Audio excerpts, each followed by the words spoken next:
ಜೈ ಹಿಂದ್. ನೋಡ್ರಿ, ಈ ವಿಡಿಯೋದಲ್ಲಿ ನಾವೇನ್ ಮಾಡೋಣಪ್ಪ ಅಂತಂದ ಹೇಳಿದ್ರೆ ಸ್ಟೇಟ್ಮೆಂಟ್ ಅಂಡ್ ಕನ್ಕ್ಲೂಷನ್ ಅಂತಂದ ಹೇಳಿ ನಾವು ಡಿಸ್ಕಷನ್ ಮಾಡೋಣ. ಹೇಳಿಕೆಗಳನ್ನ ಕೊಟ್ಟಿರ್ತಾರ ತೀರ್ಮಾನ. ಇದ್ರಲ್ಲಿ ಟೋಟಲ್ 2 ಟೈಪ್ಸ್ ಗಳು ಬರ್ತಾವ. ಟೈಪ್ 1 ಕ್ವಶನ್ಸ್ ಗಳನ್ನ ನಾನು ಹೇಳ್ತೀನಿ, ಅದರಿಂದ ಪಕ್ಕಾ ಒಂದು ಕ್ವಶನ್ ಬರುತ್ತೆ. ಆಮೇಲೆ ಇನ್ನೊಂದು ಬರುತ್ತೆ ಟೈಪ್ 2 ಅಂತಂದ ಹೇಳ್ಬಿಟ್ಟು ಅದರಿಂದ 2 ಅಥವಾ 3 ಕ್ವಶನ್ಸ್ ಗಳು. ಈಗ ನಾನು ಏನ್ ಕ್ವಶನ್ ಪೇಪರ್ಸ್ ಗಳನ್ನ ತಗೊಂಡಿದ್ದೀನಿ, ಮೂರ್ ಕ್ವಶನ್ ಗಳನ್ನ ಕೇಳಿದಾನು. ಟೈಪ್ 2 ದಲ್ಲಿ 3 ಕ್ವಶನ್ಸ್, ಟೈಪ್ 1 ಅಲ್ಲಿ ಏನಪ್ಪಾ ಅಂತಂದ ಹೇಳಿದ್ರೆ 1 ಕ್ವಶನ್. ತುಂಬಾ ಈಸಿ ಆಗಿದಾವ. ಅದಾದ ನಂತರ ನಾನು ನಿಮ್ಗೆ ನಾನು ಎಲ್ಲಾನು ಡೀಟೇಲ್ ಆಗಿ ಹೇಳ್ತಾ ಹೋಗ್ತೀನಿ. ಸೊ ಇದ್ರಲ್ಲೂ ಕೂಡ ಏನಪ್ಪಾ ಅಂತಂದ ಹೇಳಿದ್ರೆ ನಾನು ಓಲ್ಡ್ ವಿಡಿಯೋಸ್ಗಳು ಇದಾವ, ಅವುಗಳು ನಾನು ಹಾಕ್ತೀನಿ. ಟೈಪ್ 2 ಬಗ್ಗೆ ಇದಾವೆ, ಬಟ್ ಅದ್ರ ಟೈಪ್ 1 ಬಗ್ಗೆ ಇಲ್ಲಿವರೆಗೂ ನಾನು ಯಾವತ್ತೂ ಡಿಸ್ಕಷನ್ ಮಾಡಿಲ್ಲ. ಆಮೇಲೆ ಇನ್ನೂವರೆಗೂ ಯಾರು ಡಿಸ್ಕಷನ್ ಮಾಡಿಲ್ಲ ಅನ್ಕೊಂತೀನಿ, ಯೂಟ್ಯೂಬ್ ಒಳಗಡೆ ಆಗಿರ್ಬೋದು, ಎಲ್ಲ ಆಗಿರ್ಬೋದು. ಆಮೇಲೆ ಇನ್ನೊಂದೇನಪ್ಪಾ ಅಂತಂದ ಹೇಳಿದ್ರೆ ಮೇನ್ ಇಂಪಾರ್ಟೆಂಟ್ ಹೇಳೋದೇನಂತಂದ ಹೇಳಿದ್ರೆ ನಿಮ್ಗೆ ಯಾವ್ದೋ ಕೋಚಿಂಗ್ ಸೆಂಟ್ರು ಅದು ಇದು ಅಂತಂದ ಹೇಳಿ ತಲೆ ಕೆಡಿಸ್ಕೊಂಡು ಮನೆಯವ್ರ ಹತ್ರ ದುಡ್ಡೆಲ್ಲ ಏನಂತಂದ ಹೇಳಿದ್ರೆ ವೇಸ್ಟ್ ಮಾಡಕ್ ಹೋಗ್ಬೇಡ್ರಿ. ನಿಮ್ಗೆ ಅಲ್ಲಿ 15,000 20,000 ಫೀಸ್ ಇರುತ್ತೆ. ನೋಡ್ರಿ, ನಿಮ್ಗೆ ಇಷ್ಟ ಆಯ್ತು ಅಂತಂದ ಹೇಳಿದ್ರೆ ಹೋಗ್ರಿ, ಇಲ್ಲ ಅಂತಂದ ಹೇಳಿದ್ರೆ ನಾನು ಕಂಟಿನ್ಯೂಸ್ ಆಗಿ ವಿಡಿಯೋಸ್ ಗಳನ್ನ ಅಪ್ಲೋಡ್ ಮಾಡ್ತಾ ಇರ್ತೀನಿ, ನೀವು ವಿಡಿಯೋಸ್ ಗಳನ್ನ ನೋಡ್ಬೋದು. ಆಮೇಲೆ ಆನ್ಲೈನ್ ಎಕ್ಸಾಮ್ಸ್ ಗಳನ್ನ ಅಟೆಂಡ್ ಮಾಡ್ರಿ, ಬಹಳ ಅಂದ್ರೆ ಬಹಳ ಇಂಪಾರ್ಟೆಂಟ್ ಆಗುತ್ತೆ. ಕ್ಲಿಯರ್ ಎಲ್ರಿಗೂ? ಆಮೇಲೆ ಟೆಲಿಗ್ರಾಮ್ ಲಿಂಕ್ ಅನ್ನ ನಾನು ಏನಪ್ಪಾ ಅಂತ ಡಿಸ್ಕ್ರಿಪ್ಷನ್ ಬಾಕ್ಸ್ ಅಲ್ಲಿ ಹಾಕಿರ್ತೀನಿ, ಅದನ್ನ ಕ್ಲಿಕ್ ಮಾಡ್ರಿ, ಟೆಲಿಗ್ರಾಮ್ ಅನ್ನ ಜಾಯ್ನ್ ಆಗ್ರಿ. ಮತ್ತೆ ಏನಾದ್ರು ಕ್ವಶನ್ಸ್ ಗಳಿದ್ರೆ ನೀವು ಡೈರೆಕ್ಟ್ ಆಗಿ ಏನಪ್ಪಾ ಅಂತಂದ ಹೇಳಿದ್ರೆ ನನಗೆ ಹೇಳ್ಕೋಬಹುದು, ನಾನು ನಿಮ್ಗೆ ಸಾಲ್ವ್ ಮಾಡ್ಕೊಡ್ತೀನಿ. ಇಲ್ಲಿ ನೋಡ್ರಿ, ಈ ಕ್ವಶನ್ ಒಳಗಡೆ, ಈ ಟೈಪ್ ಆಫ್ ಕ್ವಶನ್ಸ್ ಒಳಗಡೆ ಏನ್ ಮಾಡ್ತಾರ ಅಂತಂದ ಹೇಳಿದ್ರೆ GK ಪಾಯಿಂಟ್ಸ್ ಗಳನ್ನ ಕೊಡ್ತಾರೆ, ಜನರಲ್ ನಾಲೆಜ್ ಪಾಯಿಂಟ್ ಗಳನ್ನ ಕೊಡ್ತಾರೆ. ಇವಾಗ ಹೆಂಗ? ಸೊ ಫಸ್ಟ್ ಒಂದು ಎಕ್ಸಾಂಪಲ್ ಹೇಳ್ತೀನಿ. ನಮ್ಮ ಭಾರತ ದೇಶದಲ್ಲಿ ಜನಸಂಖ್ಯೆ ಜಾಸ್ತಿ ಐತೆ ಅಂತಂದ ಹೇಳಿ. ಭಾರತದಲ್ಲಿ ಜನಸಂಖ್ಯೆ ಜಾಸ್ತಿ ಐತೆ, ಅದಕ್ಕೆ ನಿರುದ್ಯೋಗ ಜಾಸ್ತಿ ಆಗ್ತಾ ಇದೆ. ಭಾರತದಲ್ಲಿ ಜನಸಂಖ್ಯೆ ಜಾಸ್ತಿ ಐತೆ, ನಿರುದ್ಯೋಗ ಜಾಸ್ತಿ ಆಗ್ತಾ ಇದೆ. ಸೊ ಇದು ಒಂದೇನಪ್ಪಾ ಅಂತಂದ ಹೇಳಿದ್ರೆ ಇದು ಸ್ಟೇಟ್ಮೆಂಟ್, ಇದು ಹೇಳಿಕೆ. ತೀರ್ಮಾನ ಕೊಟ್ಟಿರ್ತಾನ, ತೀರ್ಮಾನದಲ್ಲಿ ಏನಪ್ಪಾ ಅಂತಂದ ಹೇಳಿದ್ರೆ 2 ತೀರ್ಮಾನಗಳು ಇರ್ತಾವ. ಸೊ ನಾನು ತೀರ್ಮಾನದಲ್ಲಿ ಏನ್ ಹೇಳ್ತೀನಿ ಅಂತಂದ ಹೇಳಿದ್ರೆ ಫಸ್ಟ್ ತೀರ್ಮಾನ. ಸೊ ಫಸ್ಟ್ ತೀರ್ಮಾನ ಏನಪ್ಪಾ ಅಂತಂದ ಹೇಳಿದ್ರೆ ಭಾರತ ಅತಿ ದೊಡ್ಡ ದೇಶ. ಭಾರತ ಅತಿ ದೊಡ್ಡ ದೇಶ, ಅದಕ್ಕೆ ಜನಸಂಖ್ಯೆ ಜಾಸ್ತಿ ಐತೆ. First one. ಸೆಕೆಂಡ್ ಏನಪ್ಪಾ ಅಂತಂತ ಹೇಳಿದ್ರೆ ಭಾರತದಲ್ಲಿ ಪ್ರಧಾನಮಂತ್ರಿ ಮೋದಿಜಿ ಇರೋದ್ರಿಂದ ಏನಪ್ಪಾ ಅಂತಂದ ಹೇಳಿದ್ರೆ ಜನಸಂಖ್ಯೆ ಕಂಟ್ರೋಲ್ ಆಗ್ತಿದೆ. ಏನಪ್ಪಾ ಅಂತಂದ ಹೇಳಿದ್ರೆ ಕಂಟ್ರೋಲ್ ಆಗ್ತಿದೆ ಅಂತ ಹೇಳಿ 2 ಸ್ಟೇಟ್ಮೆಂಟ್. ಇಲ್ಲಿ ನಮ್ಗೆ ಏನ್ ಸ್ಟೇಟ್ಮೆಂಟ್ ಐತೆ? ಭಾರತ ಅತಿ ಹೆಚ್ಚು ಜನಸಂಖ್ಯೆಯನ್ನ ಹೊಂದೈತೆ. ಸೊ ಆದ್ದರಿಂದ ನಿರುದ್ಯೋಗ ಸಂಖ್ಯೆ ಜಾಸ್ತಿ ಆಗಿದೆ ಅಂತಂದೇಳಿ. ಸೊ ನೋಡ್ರಿ, ಈ ಸ್ಟೇಟ್ಮೆಂಟ್ ಹೇಳಿಕೆಗಳನ್ನ ಚೆಕ್ ಮಾಡ್ಬೇಕು. ಇವಾಗ 1ನೇ ಹೇಳಿಕೆಯನ್ನ ಚೆಕ್ ಮಾಡ್ರಿ. ಭಾರತ ಅತಿ ದೊಡ್ಡ ದೇಶ, ಅದಕ್ಕೆ ಜನಸಂಖ್ಯೆ ಜಾಸ್ತಿ ಐತೆ. ಥಿಂಕ್ ಮಾಡ್ರಿ, ಇಲ್ಲಿ ಹೇಳಿರೋದ್ರಲ್ಲೇ ಥಿಂಕ್ ಮಾಡ್ಬೇಕು. ಇಲ್ಲೆಲ್ಲಾದ್ರೂ ಅತಿ ದೊಡ್ಡ ದೇಶ ಅಂತಂದ ಹೇಳಿ ಹೇಳಿಕೆ ಬಂದೈತೆ? ಬಂದಿಲ್ಲ. First option wrong. ಫಸ್ಟ್ ತೀರ್ಮಾನನ ರಾಂಗ್, ಅದ್ರ ಬಗ್ಗೆ ನಾವು ಮಾತಾಡೇ ಇಲ್ಲ. ಇಲ್ಲಿ ಮಾತಾಡಿದ್ದೆ ಯಾವ್ದ್ರ ಬಗ್ಗೆ? ಭಾರತ ಅತಿ ಹೆಚ್ಚು ಜನಸಂಖ್ಯೆ, ಅದಾದಂತ ನಿರುದ್ಯೋಗದ ಬಗ್ಗೆ. ಅಲ್ಲೆಲ್ಲಾದ್ರೂ ಪ್ರಧಾನ ಮೋದಿ ಬಗ್ಗೆ ಅದ್ರ ಬಗ್ಗೆ ಏನಾದ್ರು ಮಾತಾಡೈತೆ? ಇದು ರಾಂಗ್. ಹಂಗಾದ್ರ ಇಲ್ಲಿ ನೋಡ್ರಿ, ತೀರ್ಮಾನ ಒಂದೇನಪ್ಪಾ ಅಂತಂದ ಹೇಳಿದ್ರೆ ತರ್ಕಬದ್ಧವಾಗೈತೆ ಅಥವಾ ತಾರ್ಕಿಕವಾಗೈತೆ ಅಥವಾ ಲಾಜಿಕಲ್ ಆಗಿ ಅಂತಂದ ಹೇಳ್ತೀವಿ. ಇಂಗ್ಲಿಷ್ನಾಗ ಲಾಜಿಕಲ್ ಅಂದ್ರೆ ತಾರ್ಕಿಕವಾಗೈತೆ, ತರ್ಕಬದ್ಧವಾಗೈತೆ ಅಂತಂದ ಹೇಳಿ. ಆಗೈತೇನ? ಇಲ್ಲ. ಓನ್ಲಿ 2ನೇ ತೀರ್ಮಾನ ಆಗೈತೇನ? ಅದನ್ನು ಕೊಡ್ತಾರ, ಆಗಿಲ್ಲ. 1 ಅಥವಾ 2 ತೀರ್ಮಾನಗಳು ತರ್ಕಬದ್ಧವಾಗಿಲ್ಲ ಅಂದ್ರೆ ಆಪ್ಷನ್ ಸಿ ಕರೆಕ್ಟ್. ಇಲ್ಲಿ 2 ತರ್ಕಬದ್ಧವಾಗಿಲ್ಲ. ಅದಾದ ನಂತರ ನೆಕ್ಸ್ಟ್ ಇನ್ನೊಂದು ಆಪ್ಷನ್ ಕೊಡ್ಬೋದು, 1 ತರ್ಕಬದ್ಧವಾಗಿಲ್ಲ, 1 ತರ್ಕಬದ್ಧವಾಗಿದೆ. ಸೊ ಈ ತರ ಏನಪ್ಪಾ ಅಂತಂದ ಹೇಳಿದ್ರೆ, ಅಥವಾ 1 ಮತ್ತು 2 ತರ್ಕಬದ್ಧವಾಗಿದಾವೆ. ಇಲ್ವೇ ಇಲ್ಲ. ಇಲ್ಲಿ ನೋಡಿ, ತರ್ಕಬದ್ಧವಾಗಿವೆ ಅಂತಂದ ಹೇಳಿದ್ರೆ 2 ಸರಿ ಇರಬೇಕು. ಇಲ್ಲ.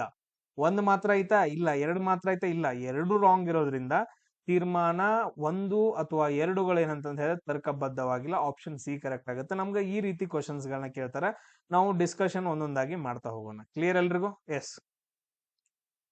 ಫಸ್ಟ್ ಕ್ವಶನ್ ನೋಡ್ರಿ, ಕರೆಕ್ಟ್ ಆಗಿ ಓದ್ಕೊಡ್ರಿ.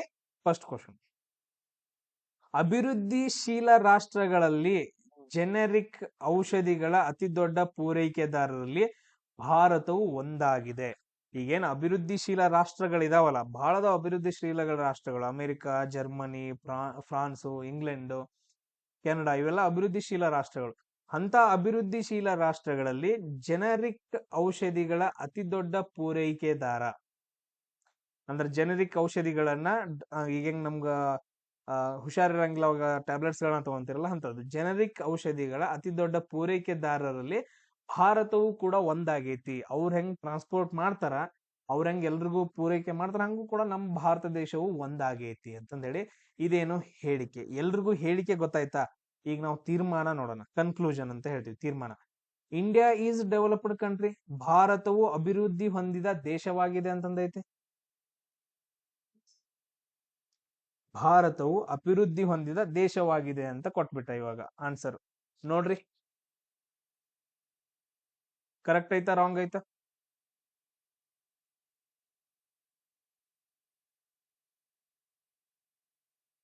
S, first one.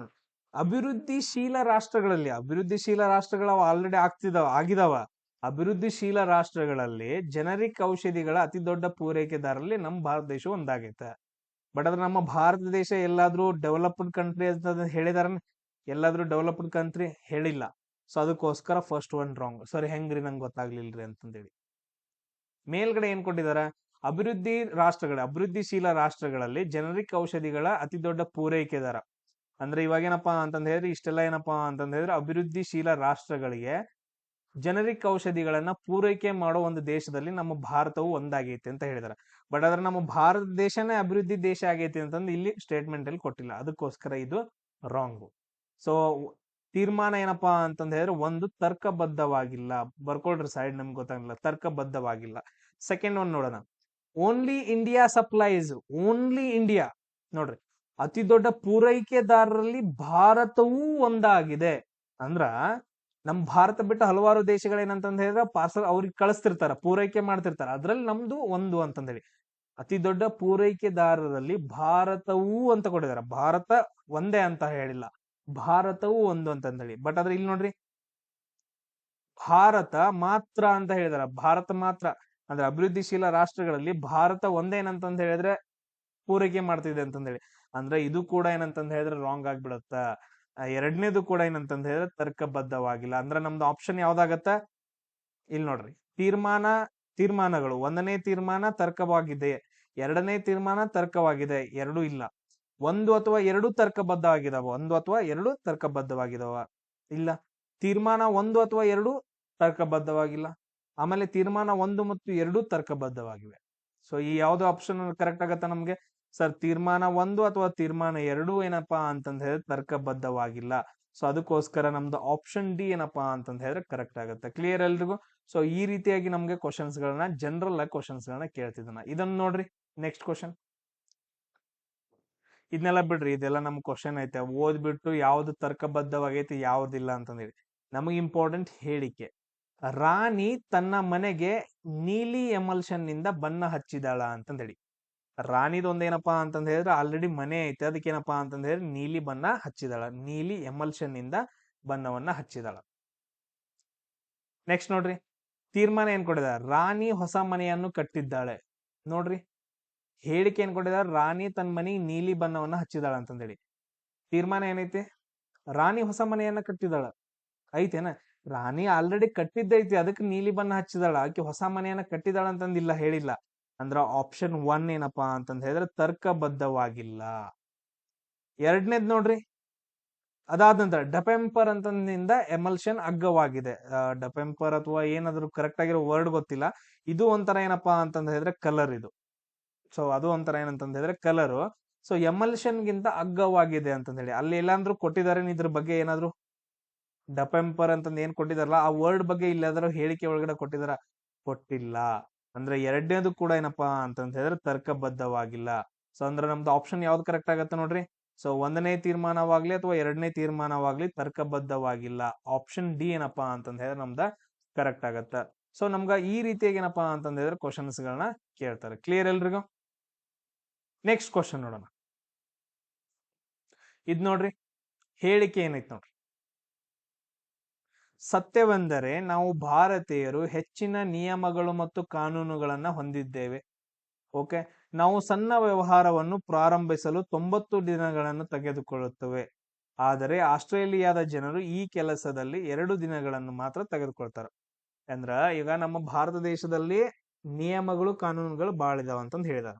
ಆಮೇಲೆ ನಾವು ಸಣ್ಣ ಸಣ್ಣ ವ್ಯವಹಾರಗಳನ್ನ ಪ್ರಾರಂಭ ಮಾಡ್ಬೇಕಂತಂದ್ ಹೇಳಿದ್ರೆ ಅಲ್ಲಿದ್ ರೂಲ್ಸ್ ಇಲ್ಲಿದ್ ರೂಲ್ಸ್ ಅಂತಂದ್ ಹೇಳಿ 90 ದಿನ ಟೈಮ್ ತಗೊಂತೀವಿ ಯಾವ್ದಾದ್ರು ಒಂದು ಬಿಸ್ನೆಸ್ ಸ್ಟಾರ್ಟ್ ಮಾಡ್ಬೇಕಂತ. ಬಟ್ ಆದ್ರೆ ಆಸ್ಟ್ರೇಲಿಯಾದಲ್ಲಿ ಏನಪ್ಪಾ ಅಂತಂದ್ ಹೇಳಿ 2 ದಿನದಲ್ಲಿ ಸ್ಟಾರ್ಟ್ ಮಾಡ್ತಾರ ಅಂತಂದ್ ಹೇಳಿ. ಕ್ಲಿಯರ್? ಈಗ ಹೇಳಿಕೆ ಕೊಟ್ರು. ನಾವು ತೀರ್ಮಾನಗಳನ್ನ ನೋಡೋಣ. ಒಂದನೇ ತೀರ್ಮಾನ ಏನೈತಿ? ಭಾರತ ಸರ್ಕಾರವು ಈ ಸಮಸ್ಯೆಯನ್ನ ಸುಧಾರಿಸಲು ಯಾವುದೇ ಕ್ರಮ ಕೈಗೊಂಡಿಲ್ಲ. ಏನಾದ್ರೂ ಸಂಬಂಧ ಐತೆನ? ಸಂಬಂಧ ಇಲ್ದರಂಗ್ ಮಾತಾಡೋದೈತಿ. ಭಾರತ ಸರ್ಕಾರ ಈ ಸಮಸ್ಯೆಯನ್ನು ಸುಧಾರಿಸಲು ಯಾವುದೇ ಅಲ್ಲಿ ಬಂದೇ ಇಲ್ರಿ. ಇಲ್ಲಿ ಭಾರತದಲ್ಲಿ ನಿಯಮ ಕಾನೂನುಗಳಿದಾವ, ಅದಕ್ಕೆ ಸರ್ಕಾರ ಕ್ರಮ ಕೈಗೊಂಡೈತೆ. ಬಟ್ ಆದ್ರೆ ಈ ಸಣ್ಣ ವ್ಯವಹಾರಗಳನ್ನ 90 ದಿನ ಕಡಿಮೆ ಮಾಡಕ್ಕೆ ಏನಾದ್ರು ಕ್ರಮಗಳನ್ನ ತಗೊಂಡೈತಾ? ಇಲ್ಲ. ಒಂದನೇ ಆಪ್ಷನ್ ಏನಪ್ಪಾ ಅಂತಂದ ಹೇಳಿದ್ರೆ ತರ್ಕಬದ್ಧವಾಗಿಲ್ಲ. ನೆಕ್ಸ್ಟ್ ನೋಡ್ರಿ, ಸೆಕೆಂಡ್ ಆಪ್ಷನ್, ಆಸ್ಟ್ರೇಲಿಯನ್ನರು ತಮ್ಮ ಅಧಿಕಾರಗಳನ್ನು 2 ದಿನಗಳಲ್ಲಿ ಕೆಲಸ ಮಾಡಲು ಲಂಚ ನೀಡುತ್ತಾರೆ. ಅಲ್ಲಿ ಹೆಂಗೈತೆ ಅಂತಂದ ಹೇಳಿದ್ರೆ, ಅಲ್ಲಿ ರೂಲ್ಸ್ ಅಂಡ್ ರೆಗ್ಯುಲೇಷನ್ ಪ್ರಕಾರ, ಅಲ್ಲಿ ನಿಯಮ ಕಾನೂನುಗಳ ಪ್ರಕಾರ ಆಸ್ಟ್ರೇಲಿಯಾದ ಜನರು 2 ದಿನದಲ್ಲಿ ಮುಗಿಸ್ತಾರೆ ಕೆಲಸ. ಬಟ್ ಅದ್ರಲ್ಲಿ ಎಲ್ಲಾದ್ರೂ ಲಂಚ ಕೊಟ್ಬಿಟ್ಟು ಮುಗಿಸ್ತಾರ ಅಂತಂದ ಏನಾದ್ರು ಐತಾ? ಇಲ್ಲ ಸರ್. ಆಸ್ಟ್ರೇಲಿಯಾದಲ್ಲಿ ಎರಡನೇ ಕೂಡ ಏನಪ್ಪಾ ಅಂತಂದ ಹೇಳಿದ್ರೆ ತೀರ್ಮಾನ ಕೂಡ ಏನಂತಂದ ಹೇಳಿದ್ರೆ ತರ್ಕಬದ್ಧವಾಗಿಲ್ಲ. ಅಂದ್ರೆ ಇಲ್ಲಿ ಏನಪ್ಪಾ ಅಂತಂದ ಹೇಳಿದ್ರೆ ಡಿ ಆಪ್ಷನ್, ಒಂದನೇ ತೀರ್ಮಾನವಾಗ್ಲಿ ಅಥವಾ ಎರಡನೇದಾಗ್ಲಿ ತರ್ಕಬದ್ಧವಾಗಿಲ್ಲ ಅಂತಂದ ಹೇಳಿ ನಮ್ದ ಆನ್ಸರ್ ಆಗುತ್ತೆ. ಕ್ಲಿಯರ್ ಎಲ್ರಿಗೂ? ಸೊ ನಮ್ಗ ಈ ರೀತಿಯಾಗಿ ಏನಪ್ಪಾ ಅಂತಂದ ಹೇಳಿದ್ರೆ ಕ್ವಶನ್ಸ್ ಗಳನ್ನ ಕೇಳ್ತಾರ. ಎಸ್, ಅದೇ ತರ ಇನ್ನೊಂದೈತ್ ನೋಡ್ರಿ, ಇದನ್ನು ಕೂಡ ನಾನೇ ಡಿಸ್ಕಷನ್ ಮಾಡ್ತೀನಿ. ಈ ತರ ಕ್ವಶನ್ಸ್ ಗಳನ್ನ ಏನಪ್ಪಾ ಅಂತಂದ ಹೇಳಿದ್ರೆ ನಾನು ಆನ್ಲೈನ್ ಎಕ್ಸಾಮ್ಸ್ ಗಳಲ್ಲಿ ಕೇಳಿದೀನಿ. ಆನ್ಲೈನ್ ಇಲ್ಲಿವರೆಗೂ ನಾನು ಏನೇನು ಹೇಳ್ಕೊತ ಬಂದಿದ್ದೇನಲ್ಲ, same question almost old question papers ಅಲ್ಲಿ ಇರೋದು, ಆಮೇಲೆ ನಾನ್ ಹೊಸದಾಗಿ ಸ್ವಲ್ಪ ಮಾಡ್ಕೊಂಡಿರೋದು ಎಲ್ಲಾ ಮಿಕ್ಸ್ ಮಾಡ್ಬಿಟ್ಟು ನಿಮ್ ಕ್ವಶನ್ಸ್ ಗಳನ್ನ ಕೇಳಿದೀನಿ. ಬಹಳ ಅಂದ್ರೆ ಬಹಳ ಯೂಸ್ ಆಗುತ್ತೆ ಆನ್ಲೈನ್ ಎಕ್ಸಾಮ್ಸ್ ಗಳು. ಸೊ ಎಕ್ಸಾಮ್ ಫೀಸ್ ಏನಪ್ಪಾ ಅಂತಂದ್ರೆ 300 rupees ಐತೆ. ಟೋಟಲ್ 10 ಟೆಸ್ಟ್ಗಳು. ನಿಮ್ಗ ಯೂಸ್ ಆಗತ್ತ. ಎಕ್ಸಾಮ್ಸ್ ಗಳನ್ನ ಬರೀರಿ. ನಿಮಗ್ ಬೇಕು ಅಂತ ಅನ್ಸಿದ್ರೆ ಅಷ್ಟೇ ಏನಪ್ಪಾ ಅಂತಂದ ಹೇಳಿದ್ರೆ ಈ ನಂಬರ್ಗೆ ಏನಂತಂದ ಹೇಳಿದ್ರೆ ಮೆಸೇಜ್ ಹಾಕಿ, ಇದೇ phone pay number, fees pay ಮಾಡ್ಬಿಟ್ಟು ನಂಗೆ ಸ್ಕ್ರೀನ್ ಶಾಟ್ ಹಾಕ್ರಿ, ನಾನು ನಿಮ್ಮನ್ನ ಗ್ರೂಪಿಗೆ ಜಾಯ್ನ್ ಮಾಡಿಸ್ತೀನಿ. ಸರ್ ನಾನು ಆಲ್ರೆಡಿ, ಕೆಲವು ಜನ ಹೇಳ್ತಾರ ಸರ್ ನೀವೇನ್ರಿ ಬಿಸ್ನೆಸ್ ಸ್ಟಾರ್ಟ್ ಆಯ್ತೇನ್ರಿ? ಸರ್ ನನ್ನ ಕ್ಲಾಸ್ಗಳನ್ರಿ ಆಲ್ರೆಡಿ ಏನಪ್ಪಾ ಅಂತಂದ ಹೇಳಿದ್ರೆ ಫ್ರೀ ಆಗಿ ಎಲ್ರಿಗೂ ಯೂಸ್ ಆಗ್ಲಿ ಅಂತಾನೆ ಮಾಡತ್ತೇನ್ರಿ. ಬಟ್ ಆದ್ರೆ ಈ 10 ಟೆಸ್ಟ್ ಗಳನ್ನ ಮಾಡ್ಬೇಕಂತಂದ ಹೇಳಿದ್ರೆ ಟೈಪಿಂಗ್ ಮಾಡ್ಬೇಕ್ರಿ, ಕ್ವಶನ್ ಪೇಪರ್ ಸೆಟ್ ಮಾಡ್ಬೇಕ್ರಿ, ಅದೆಲ್ಲ ನನ್ಗೆ ಒಬ್ಬನ್ಗ ಆಗಂಗಿಲ್ರಿ. ಬೇರೆದವ್ರನ್ನೆಲ್ಲ ಹೆಲ್ಪ್ ತಗೋಬೇಕ್ರಿ. ಅವ್ರೆಲ್ಲ ಫ್ರೀ ಮಾಡಂಗಿಲ್ರಿ. ಯಾವ ಜನರು ಏನಂತಂದ ಹೇಳಿದ್ರೆ ಒಬ್ರು ಕೂಡ ಏನಂತಂದ ಹೇಳಿದ್ರೆ ಫ್ರೀ ಮಾಡೋ ಮನ್ಸಿಲ್ರಿ. ದುಡ್ಡು ಸಿಗ್ತಾ ಐತಾ, ಲಾಭ ಸಿಗ್ತಾ ಐತಾ ಅಷ್ಟೇ. ಸೊ ಯಾರು ನನ್ಗೆ ಫ್ರೀ ಮಾಡಿ ಕೊಡಂಗಿಲ್ರಿ. ಟೈಪಿಂಗು ಅದು ಇದು ಬಾಳ ಐತ್ರಿ ಕೆಲಸ. ಸೊ ಅವಕ್ಕೆಲ್ಲ ನಾನು ಪೇ ಮಾಡ್ಬೇಕಾದೈತ್ರಿ. ನಾ ಪೇ ಮಾಡ್ಬೇಕಂತಂದ ಹೇಳಿದ್ರೆ ನನ್ ಕಡೆ ನೀಗಂಗಿಲ್ರಿ. ಸೊ ಎಕ್ಸಾಮ್ಸ್ ಗಳನ್ನ ನನಗೇನಪ್ಪಾ ಅಂತಂದ ಹೇಳಿದ್ರೆ 200 ಜನ ಎಲ್ಲಾದ್ರೂ ಎಕ್ಸಾಮ್ಸ್ ಬರೆದ್ರು ಅಂತಂದ ಹೇಳಿದ್ರೆ ನಾನು ಅವ್ರಿಗೆ ಕೊಡೋದು ಎಲ್ಲಾನು ಕ್ಲಿಯರ್ ಆಗುತ್ತೆ. ಬಟ್ ಅದು ತುಂಬಾ ಜನ ಕಡಿಮೆ ತಗೊಂತಿದ್ರೆ ಅದು ಸೆಕೆಂಡ್ರಿ. ಸೊ ಬಟ್ ಆದ್ರೆ ಏನಪ್ಪಾ ಅಂತಂದ ಹೇಳಿ ಎಕ್ಸಾಮ್ಸ್ ಗಳನ್ನ ಯಾರು ಬರೀತೀರಿ, ಯಾರು ಬರೀಬೇಕು ಅನ್ಕೊಂಡಿದಿರಿ, ಸೊ ಈ ನಂಬರ್ಗೆ ಮೆಸೇಜ್ ಹಾಕ್ಬಿಟ್ಟು ಎಕ್ಸಾಮ್ಸ್ ಗಳನ್ನ ಬರೀರಿ. ಜಾಬ್ ಆಗ್ರಿ, ಜಾಬ್ ಆಗ್ರಿ ಅಷ್ಟೇ. ಕ್ಲಿಯರ್ ಎಲ್ರಿಗೂ? ಎಸ್, ನೋಡೋಣ. ಇಲ್ಲ ಏನೈತಿ ಹೇಳಿಕೆ ಏನೈತಿ, ಸರ್ಕಾರವು 2014ರಿಂದ ಉಚಿತ ಔಷಧಿಗಳನ್ನ ಪೂರೈಸ್ತೈತ. ಕರೆಕ್ಟ್ ಆಗಿ ಓದ್ಕೊಳ್ರಿ.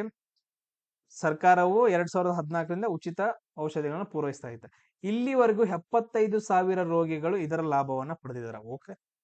ಆದರೂ ಪೀಡಿತ ಜನಸಂಖ್ಯೆಯ ಗಾತ್ರ ಈ ಸಂಖ್ಯೆಯ 100 ಪಟ್ಟು ಹೆಚ್ಚಾಗೈತೆ.